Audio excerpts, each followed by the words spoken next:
So after 6 months with the LG Dual Up, is it still worth it? Yes, it is. And we're gonna go over the reasons why in this video. Now, although it's not on my main setup anymore, I'm still using it daily on my streaming setup, which I'm going to be doing a video on soon. But please keep in mind that these are my thoughts that I've generated and taken note of over the past couple months of using this monitor, and they're catered towards my specific situations and uses for this monitor. So please keep that in mind as you're watching this video. But now let's go over what I didn't like about the monitor first. The first thing was using it as a second monitor. Initially, I thought it was going to be a great monitor to accompany the ultra wide here on the main desk, but I didn't end up using it as much as I thought I was going to. Originally, it was going to be off on the side for documents that I wanted to review, any code bases that I just wanted to sift through for projects I was working on, or really any other tasks that I had that required more windows to be on display. But as the months went on, I started to realize that the real estate that I had on the ultra wide already was more than enough. And all I was using the LG Dual Up for was just playing Spotify on, which just isn't worth it for me. And so when I was moving my streaming setup around and moved it out here right next to the kitchen in my apartment, I decided to repurpose the LG Dual Up there and used it as a main monitor from my streaming PC, and it's proven way more useful there, which we'll get into later. Now, on the other hand, there are alternatives to this monitor if you want to use it as a secondary monitor that I've seen online. If you already have a 16:9 monitor and you need a second or third monitor and you want one that's in portrait mode, you can definitely get the Dual Up. It's more than enough. It's a perfect monitor to accompany 16:9 monitors that don't have enough real estate. If you have an ultra wide, maybe rethink it, but that's just me. You may have other situations or other programs that require all those windows that you can then justify the use of the LG Dual Up as a secondary monitor. But for me and my use case, I didn't really see the point. Another thing I didn't really like about using the Dual Up alongside my ultra wide, both of them being LG, they have power delivery through USB-C. And so I wasn't really using a docking station here, since I use the LG ultra wide as my docking station essentially, since it has a built-in KVM. And so I was plugging the USB-C in from both monitors. So I had two USB-Cs going in from the ultra wide as well as the Dual Up. And I was worried about the current going in if it was too much. And sometimes the displays were a little funky with that. So it wasn't really useful. But if you do have a docking station that supports these resolutions, or you're not using an ultra wide and still have a docking station, then you should be set. Another alternative that I've seen, and again, I've seen this a lot on Instagram, which actually seems pretty cool, is using two Dual Ups side by side. Now, I can see that alternative being really awesome, and you can actually get some pretty productive work done with two LG Dual Ups instead of just one, or having it next to an ultra wide monitor. Next would be the speakers. The speakers don't really work for me. I don't know if this was just on the unit that I was given since this was sent out, or if anyone else has experienced this situation, but the speakers never worked. Now, granted, I don't usually use monitor speakers. I usually have a headset on or my AirPods in and listen to music or any videos or podcasts there instead.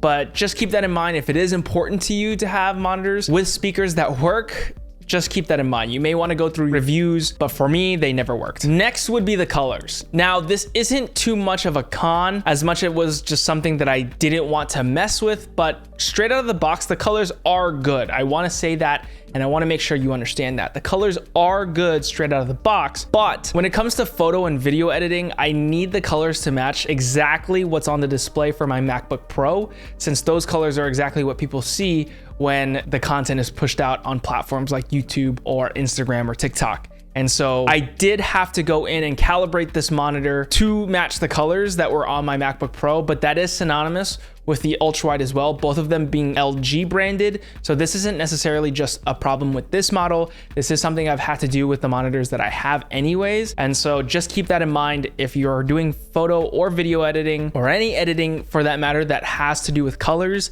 Just keep that in mind that out of the box, they're going to be good, but they will differ when you have to potentially, put them up on platforms or airdrop them to your phone. You will notice that some of the color grading that you've been doing or anything in Lightroom or whatever program you use is going to differ. And you're gonna wanna match them with whatever colors that are on that MacBook or whatever laptop you use. Now let's go over the things I liked about the monitor. Now, I mentioned earlier that I've been using this monitor as the main display on my stream PC, and it has been so valuable and so much more impactful on that setup, mainly for Twitch chat. When chat's going crazy and the stream's popping off, I really like having the chat blown up vertically instead of horizontally. That way I can keep track of, any messages that I may have missed, and I don't have to scroll up, especially since I'm on a dual PC setup. I don't want to have to switch the other mouse and then scroll up and waste a lot of time, especially if I'm on a gaming stream instead of the coding streams. That way I can just look up and see if there's any messages I may have missed, and if I did, I just read them off and the chat just keeps going. Instead of, being on a normal 16:9 monitor, you can only expand it so much, vertically at least. And so in that sense, it's a lot more efficient for me as the streamer to keep the stream rolling, keep it fluid, keep it moving, and read the chat much easier than if I were streaming on a normal landscape 16:9 monitor, even if it was 4K. Along with the vertical real estate that comes with this monitor, I'm able to display other windows as well, such as OBS. I can have it on the side, as well as chat and potentially some Twitch stats, so I can keep an eye on the view count, whatever subs come in, and view my OBS screen to make sure that the correct content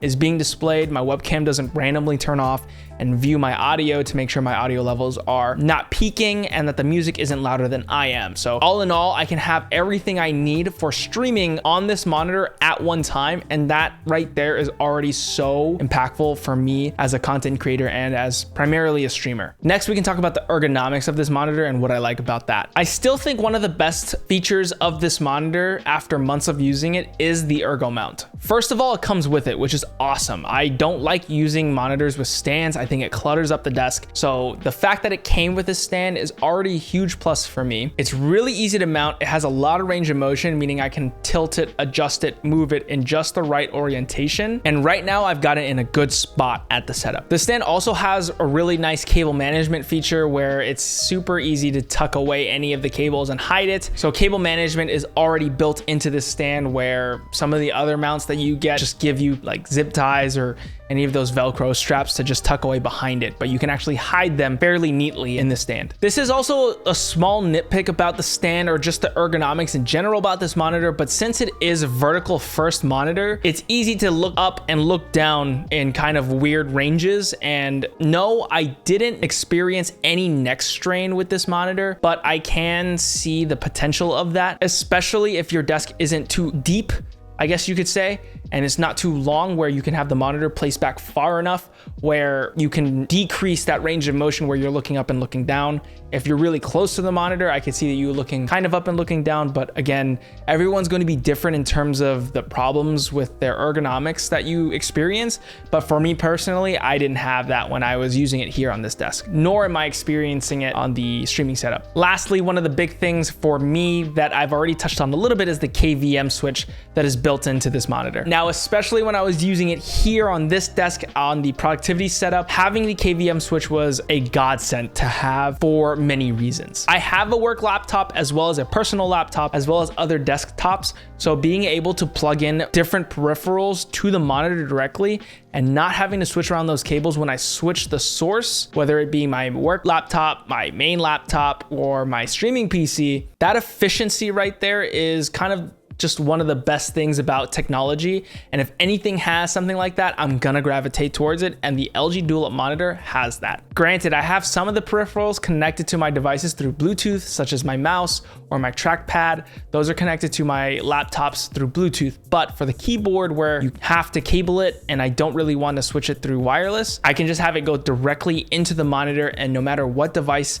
is currently shown on the monitor, the keyboard is going to be connected to that device. So that right there is an amazing feature, and it's not just on this Dual Up monitor, it's also on the ultra wide and most other LG monitors as well. And no, this is not a sponsored post. The initial post for the LG Dual Up that I did 6 months ago was sponsored, so everything I've said right now has been my complete thoughts. And those are the things that I dislike and like so far about the LG Dual Up 6 months later. Hopefully that helps you generate your own opinions and whether or not you should pull the trigger on buying the LG Dual Up for yourself. Again, make sure to remember that all of the things that I just said in this video are my thoughts. They cater to my specific situations. And so your situations are going to be very different and your uses are going to be very different for this monitor. So take that into account. And you may disagree with some of the things I said if you do have one as well. So please Make sure to formulate your own opinions, try it out, make sure that you can use this. I want to be able to help you and bring value to you to make sure that you can buy the correct tech for the correct purposes and make sure you are not wasting your time or money. But that being said, thank you for watching the video. I hope you all enjoyed this. Make sure to leave your thoughts down below in the comments section, and I will see y'all on the next video.